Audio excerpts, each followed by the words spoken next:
नमस्कार, आप देख रहे हैं जन टीवी और मैं आपके साथ आकांक्षा पारिक। खबरों की शुरुआत से पहले एक नजर हेडलाइंस पर। दुबई में मुख्यमंत्री धामी ने कई उद्योग समूह के प्रतिनिधियों के साथ की बैठक। 5,450 करोड़ के निवेश पर करार। देहरादून में आयोजित होने वाले समिट के लिए दिया न्योता।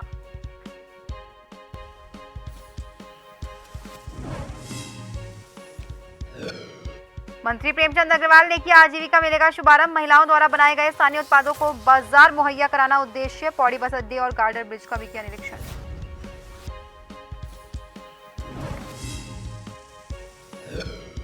इस बार चारधाम यात्रा में पहुंचे रिकॉर्ड तोड़ श्रद्धालु। 50 लाख से ज्यादा श्रद्धालुओं ने की यात्रा। सबसे ज्यादा भक्त पहुंचे केदारनाथ में। बद्रीनाथ दूसरे नंबर पर। हर कोई करा रहा व्यवस्थाओं की तारीफ। उत्तरकाशी के हर्षिल गांव में 19-20 अक्टूबर को होगा राज्य स्तरीय सेब महोत्सव। प्रदर्शनी में देखने को मिलेंगी सेब की विविध किस्में। सांस्कृतिक कार्यक्रम और रिवर राफ्टिंग का भी होगा आयोजन।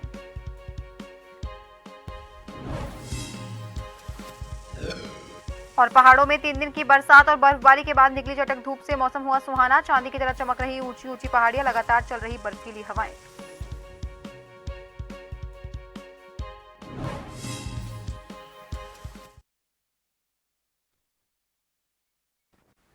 और अब खबरें विस्तार से। दुबई में मुख्यमंत्री पुष्कर सिंह धामी ने मंगलवार को कई उद्योग समूहों के साथ प्रतिनिधियों के साथ बैठक की। उत्तराखंड सरकार और विभिन्न उद्योग समूहों के साथ इन्वेस्टमेंट एमओयू साइन किए गए, जिनमें पर्यटन, शिक्षा, इंफ्रा, रियल एस्टेट से जुड़े उद्योग समूहों के साथ 5,450 करोड़ रुपए के निवेश पर करार किया गया। दुबई में अब तक सर बायोटेक और हयात इंडिया के साथ 2,000 करोड़, कार्मिला न्यूट्रिशन टेक्नोलॉजी ग्रुप के साथ फार्मा प्रोडक्शन हेतु 950 करोड़, जीटीसी ग्रुप के साथ 800 करोड़, फ्लो काग्लोमेरेट ग्रुप के साथ रियल एस्टेट, इंफ्रा एंड पर्यटक के क्षेत्र में निवेश हेतु 500 करोड़ का एमओयू, एक्सले ग्रुप के साथ मैन्युफैक्चरिंग सेक्टर हेतु 700 करोड़, शरफ लॉजिस्टिक के साथ 500 करोड़ के इन्वेस्टमेंट एमओयू साइन किए जा चुके हैं। प्रदेश सरकार की ओर से सचिव उद्योग विनय शंकर पांड्या ने एमओयू साइन किए। वहीं मुख्यमंत्री ने सभी उद्योग घरानों को 8 और 9 दिसंबर को देहरादून में आयोजित होने वाले समिट के लिए निमंत्रण भी दिया। इस दौरान मुख्यमंत्री धामी के साथ कैबिनेट मंत्री डॉक्टर धन सिंह रावत भी मौजूद रहे।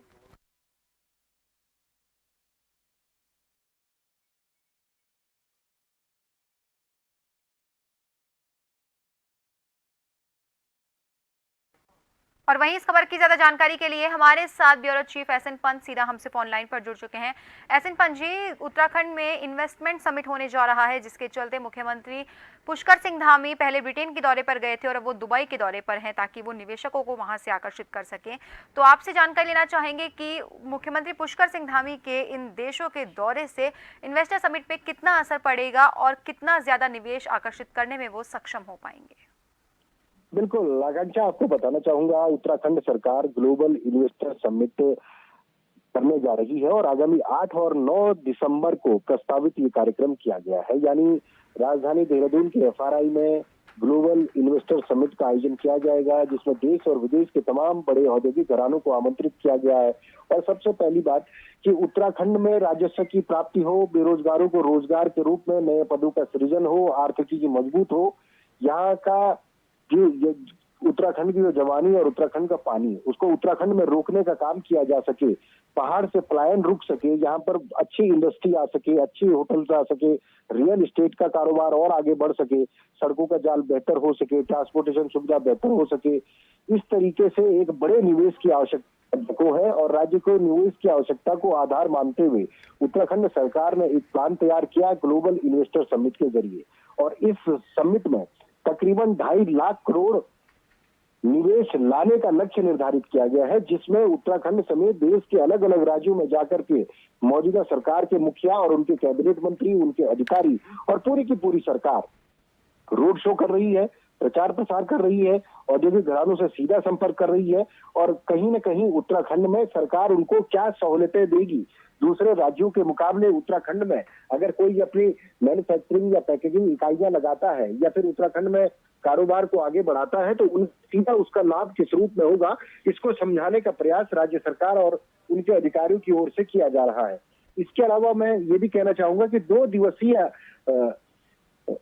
सऊदी अरब के दौरे पर है उत्तराखंड के मुख्यमंत्री पुष्कर सिंह धामी। उन्होंने दुबई में जब वो पहुंचे परसों शाम को, बाकायदा लोगों ने उनका स्वागत किया, प्रवासी उत्तराखंडियों ने उनका स्वागत किया और ये भी कहा है कि औद्योगिक घरानों के रूप में जो भी कंपनियां होंगी उत्तराखंड में आना चाहती वो पूरा सहयोग करेंगे, जिसमें तकरीबन जो दुबई में रोड शो हुआ 11,925 करोड़ रुपए के करार अभी तक हो चुके हैं। ये वो चीजें हैं जो प्राइमरी स्टेज में जब एक औद्योगिक घराना सरकार को आश्वस्त करता है कि हम इतने करोड़ का निवेश उत्तराखंड में करेंगे, उसके आधार पर पर्यटन, शिक्षा, इंफ्रास्ट्रक्चर, रियल एस्टेट के क्षेत्र में जो करार किए गए हैं, बायोटेक है, इसके अलावा हायर इंडिया है, टर्मिनल न्यूट्रियल टेक्नोलॉजी है जिसमें 950 करोड़ का हुआ है, जीटीसी ग्रुप का 800 करोड़ है और फ्लो कैग्लोमीरेट समूह ने रियल एस्टेट और पर्यटन के क्षेत्र में 500 करोड़ का करार किया है।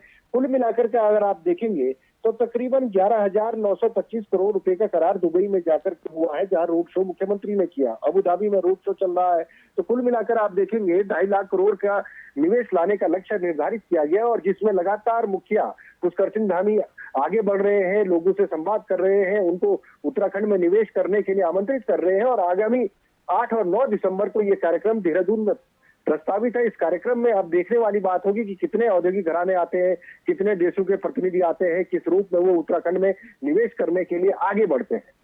जी जी, एसएन पंत जी, वैसे उत्तराखंड की जो एक इमेज है वो हमेशा से देवभूमि की रही है कि यहाँ का जो पर्यटन सेक्टर है, जो टूरिज्म सेक्टर है, वो काफ़ी एडवांस रहा है। ऐसे में अब इस इन्वेस्टर समिट से आगे आने वाले समय में औद्योगिक राज्य के रूप में उत्तराखंड कितना उभरेगा? वहीं अगर बात की जाए महाराष्ट्र, गुजरात जैसे राज्यों की, जो कि देश की जीडीपी में सबसे ज़्यादा योगदान देने के लिए माने जाते हैं, तो उत्तराखंड उनको कितना बीट कर पाएगा, ये जानना आपसे चाहेंगे।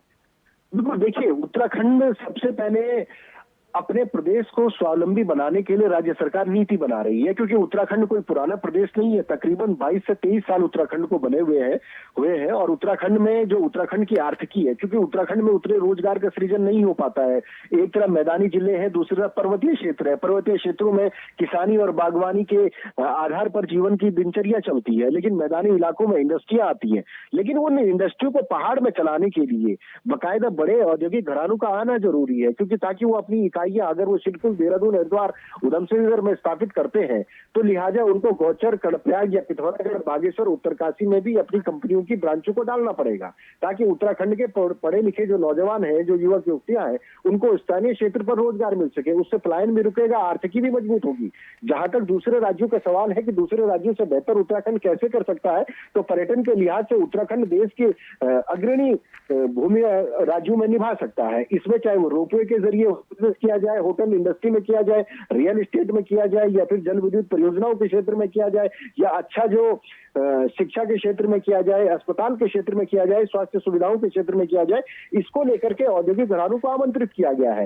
सब अलग अलग प्रदेशों की अलग अलग प्रक्रिया है और अलग अलग भूमिका है, लेकिन उत्तराखंड सरकार जो तमाम औद्योगिक घराने जो उत्तराखंड में आना चाहते हैं उनको एक माकूल कानून व्यवस्था देना चाहते हैं, जमीन कम दरों पर देना चाहते हैं, यानी लीज पर उनको जमीन कम सस्ते दूसरे राज्यों के मुकाबले देना चाहते हैं, उनको पानी की बहाली अच्छे से करना चाहते हैं, विद्युत आपूर्ति सुचारू रूप से चलाना चाहते हैं, ताकि औद्योगिक घरानों को किसी भी तरीके से कोई परेशानी ना हो। रहा सवाल ट्रांसपोर्टेशन का, तो उसको जिस तरीके से सड़कें अच्छी होगी, ट्रांसपोर्टेशन अच्छा होगा, माल जो कच्चा माल है वो पहाड़ों तक पहुंचेगा, वहां मैन्युफैक्चरिंग होगा, वहां प्रोडक्शन होगा, उसकी पैकेजिंग होगी, तो उसकी सप्लाई उसके बाद वहां से, क्योंकि ऋषिकेश कर्णप्रयाग जब रेल लाइन बन रही है वहां पर रेल चलना शुरू हो जाएगी, कुछ हवाई मार्ग से, कुछ रेलवे मार्ग से, कुछ ट्रांसपोर्टेशन ट्रकों के माध्यम से जब माल निकलेगा तो जाहिर सी बात है आर्थिकी भी बढ़ेगी और कंपनियों को फायदा भी होगा। दूसरे राज्यों के मुकाबले उत्तराखंड भी अग्रणी राज्यों में शुमार होगा।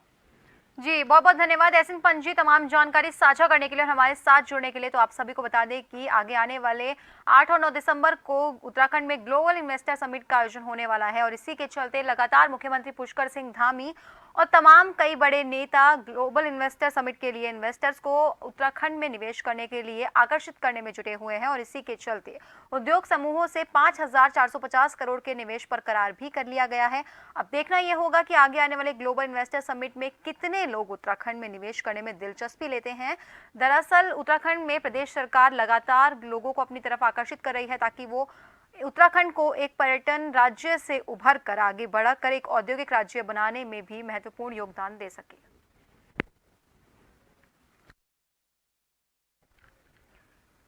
राजधानी देहरादून में मेरी माटी मेरा देश कार्यक्रम के तहत नगर निगम के माध्यम से सभी वार्डों में एक कार्यक्रम चलाया गया था, जिसका समापन नगर निगम परिसर में अमृत महोत्सव के रूप में किया गया। सभी वार्ड से मिट्टी को इकट्ठा कर एक कलश में रखा गया और इसे अब दिल्ली भेजा जाएगा।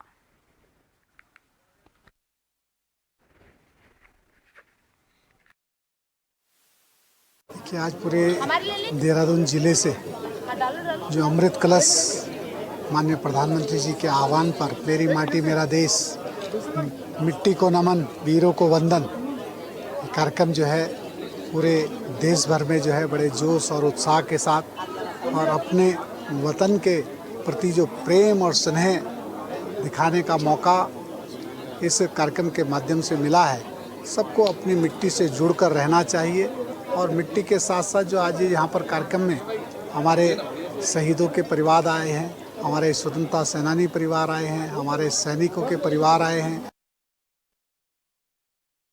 राजधानी में नकली दवाओं का मामला सामने आने के बाद औषधि विभाग ने अपनी विजिलेंस को सक्रिय कर आम लोगों के लिए टोल फ्री नंबर जारी किया है। ड्रग कंट्रोलर ताजवर जग्गी ने बताया कि टोल फ्री नंबर 1800-180-4246 पर कोई भी व्यक्ति नकली दवाओं से जुड़ी शिकायत दर्ज कर सकता है। इसके साथ ही ड्रग कंट्रोलर ने आदेश जारी कर सभी औषधि और वरिष्ठ औषधि निरीक्षक और गढ़वाल कुमाऊं की लाइसेंसिंग अथॉरिटी को आवंटित क्षेत्र में दवाओं की गुणवत्ता की जांच करके रिपोर्ट देने को भी कहा है। उन्होंने ये भी जानकारी दी है कि कई बार आदेश के बावजूद कई अफसर इसकी रिपोर्ट नहीं दे रहे हैं। उन्होंने बताया कि आगे से इसे गंभीर लापरवाही मानकर कड़ी कार्रवाई की जाएगी।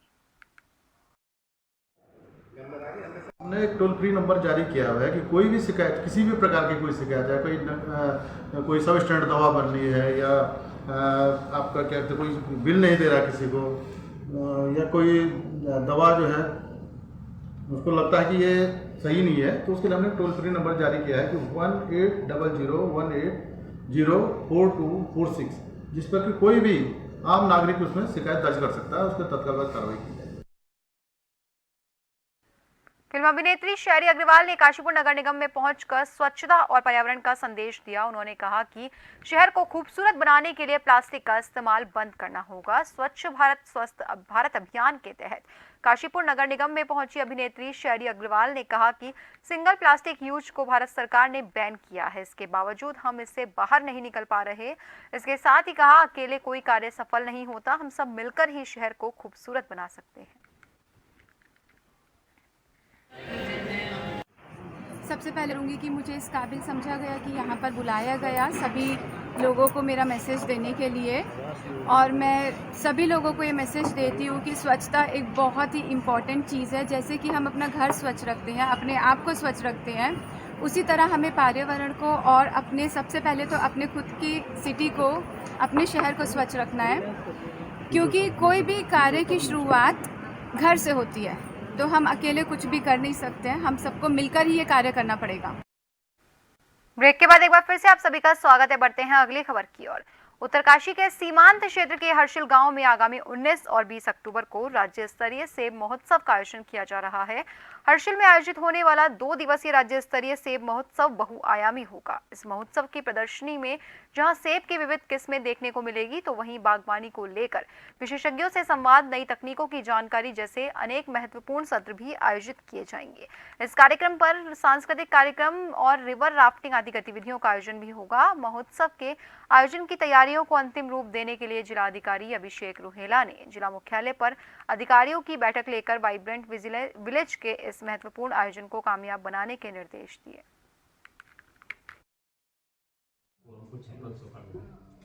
उत्तरकाशी में सेब की फसलों को बढ़ावा देने के लिए और कृषकों को के ज्ञानवर्धन के लिए एक हर्षिल में सेब महोत्सव का आयोजन किया जा रहा है 19 और 20 अक्टूबर को। इससे संबंधित अभी बैठक की गई है, सभी विभागों को आवश्यक तैयारियों के निर्देश दे दिए गए हैं और उम्मीद है कि एक अच्छा कार्यक्रम आयोजित होगा और इसमें सभी जनपदवासियों से अनुरोध है कि वे बढ़ चढ़ के हिस्सा लें और सेब से संबंधित सभी प्रकार की जानकारियाँ प्राप्त करने के लिए इस कार्यक्रम में जरूर आएं। हल्द्वानी में कुमाऊं कमिश्नर दीपक रावत ने कैंप ऑफिस में लोगों की जन समस्या सुनी, जिसमें जमीनी विवाद, अतिक्रमण से जुड़े और कोटाबाग में सरकारी हॉस्पिटल में महिला की डिलीवरी के बाद बच्चे की मौत सहित कई मामले सामने आए। इस दौरान कमिश्नर दीपक रावत ने एक पीड़ित को 17 साल के बाद जमीन वापस दिलवाई, जिस पर पीड़ित हरीश चंद्र पांडेय और उसके परिवार ने कमिश्नर दीपक रावत का धन्यवाद भी दिया। कौन है जो कई बार ऐसा होता है कि मामले नीचे लेवल पे सॉल्व नहीं हो पाते हैं तो मुझ तक भी मामले आते हैं। काफी दिनों से जनता मिलन हो नहीं पाया था, तो आज ये जो जनता मिलन हुआ है इसमें मुख्यतः जमीन के मामले आए थे, कुछ एंक्रोचमेंट के मामले भी आए थे। एक अस्पताल में कोटाबाग में जो सीएचसी है उसमें भी एक गंभीर लापरवाही का मामला आया है, जिसमें कि लिखित रूप में शिकायत मिली है एक पर्टिकुलर डॉक्टर साहब की, तो उसमें भी मैं जांच करवा रहा हूं। उसमें सीडीओ साहब भी रहेंगे और बाकी जो हेल्थ डिपार्टमेंट से ऑफिसर्स हैं वो भी रहेंगे, और कोई लापरवाही अगर आती है तो उसमें जो भी डिसिप्लिनरी एक्शन है उसको हम लोग रेकमेंड करेंगे। हल्द्वानी में अल्पसंख्यक आयोग के उपाध्यक्ष मजहर नईम नवाब ने विभिन्न विभागों के अधिकारियों की समीक्षा बैठक ली। इस दौरान अल्पसंख्यकों को मिलने वाली केंद्र और राज्य सरकार की योजनाओं का पूरा ब्यौरा मांगा। इस दौरान कई विभागों के अधिकारी समीक्षा बैठक में नजर नहीं आए, जिस पर नाराजगी जताते हुए अल्पसंख्यक आयोग के उपाध्यक्ष ने नोटिस जारी कर स्पष्टीकरण मांगा। इसके साथ ही कई विभागों के अधिकारी योजनाओं की पूरी जानकारी नहीं दे पाए। इस पर आयोग के उपाध्यक्ष ने उन्हें फटकार लगाते हुए योजनाओं की पूरी जानकारी रखने के निर्देश दिए। जो हमारी उत्तराखंड सरकार और भारत सरकार की योजनाएं हैं, वो योजनाओं का लाभ क्या लाभार्थियों तक पहुंच रहा है, उनको लेकर के हमने ये समीक्षा बैठक की है। हर विभाग के अधिकारियों से जो है बारीकी से पूछताछ योजनाओं के लाभार्थियों के बारे में, योजनाओं की किस तरीके से मॉनिटरिंग हो रही है, जिन योजनाओं के बारे में जानकारी आम जनता तक नहीं पहुंच पा रही है, उन योजनाओं की जानकारी हमारा लक्ष्य है कि वो आम जनता तक पहुँचे, लाभार्थियों तक पहुँचे और उसके लाभार्थी बढ़ें। गाय को राष्ट्रमाता का दर्जा दिलाने के लिए पिछले 11 सालों से संघर्ष कर रहे गोपाल मणि महाराज का मसूरी पहुंचने पर उनके समर्थकों ने भव्य स्वागत किया। उन्होंने कहा कि गौ माता राष्ट्रमाता प्रतिष्ठा आंदोलन 20 नवंबर को गोपाष्टमी के मौके पर दिल्ली के रामलीला मैदान पर गौ माता को राष्ट्रमाता का दर्जा दिलाए जाने को लेकर एक बहुत बड़ा आंदोलन किया जा रहा है।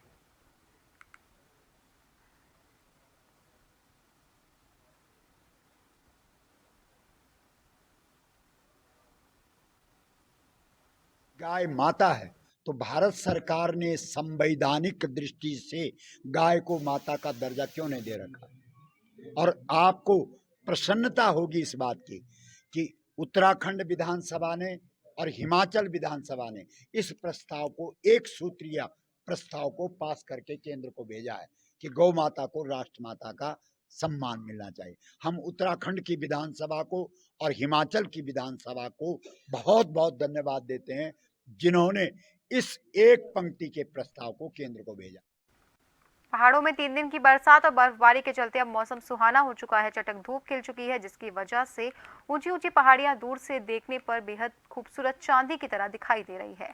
आपको बता दें कि पहाड़ों में 3 दिनों तक लगातार मौसम का मिजाज बदला हुआ था। निचले इलाकों में झमाझम बारिश थी तो वहीं ऊंची चोटियों में लगातार हिमपात जारी था, जिसकी वजह से निचले इलाकों में जनजीवन पर, वहीं पहाड़ों में चटक धूप खिल चुकी है, लेकिन ठंड में भी इजाफा हो चुका है। 3 दिनों की बारिश और बर्फबारी के बाद अब पहाड़ों में मौसम काफी अच्छा सुहावना हो चला है।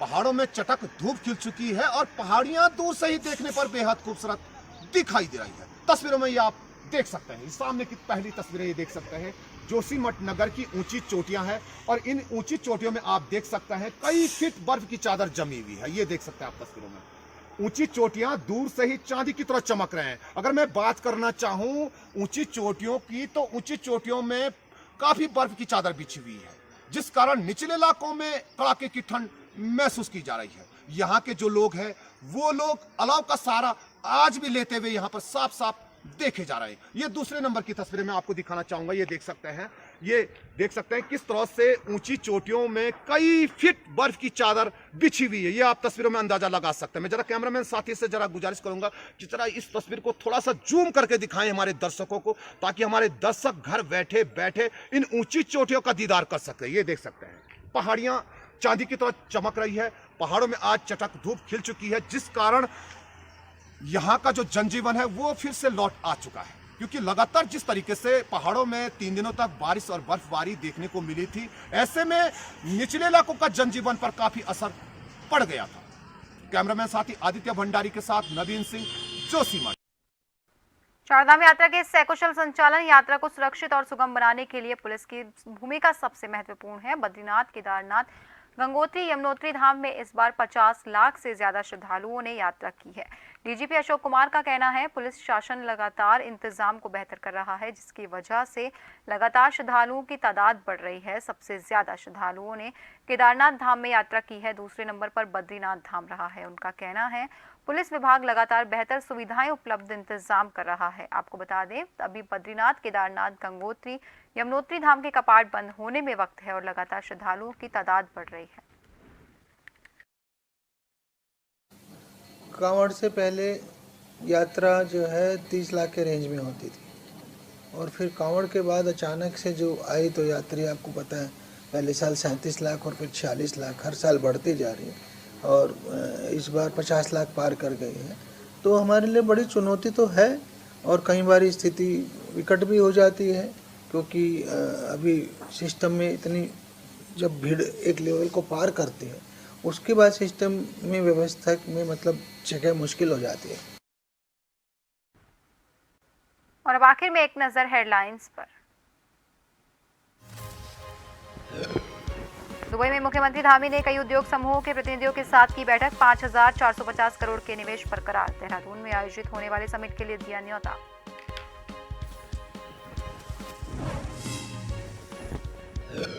मंत्री प्रेमचंद अग्रवाल ने किया आजीविका मेले का शुभारंभ। महिलाओं द्वारा बनाए गए स्थानीय उत्पादों को बाजार मुहैया कराना उद्देश्य। पौड़ी बस अड्डे और गार्डर ब्रिज का भी किया निरीक्षण।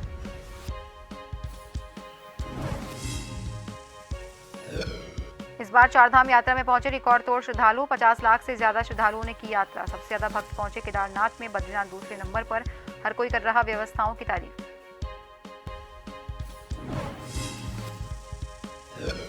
उत्तरकाशी के हर्षिल गांव में 19-20 अक्टूबर को होगा राज्य स्तरीय सेब महोत्सव। प्रदर्शनी में देखने को मिलेंगी सेब की विविध किस्में। सांस्कृतिक कार्यक्रम और रिवर राफ्टिंग का भी होगा आयोजन।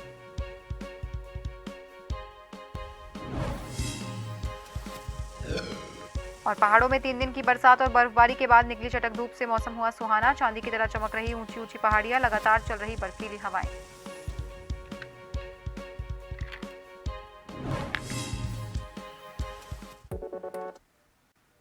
और फिलहाल के लिए खबरों में बस इतना ही। बने रहिए जन टीवी के साथ। नमस्कार।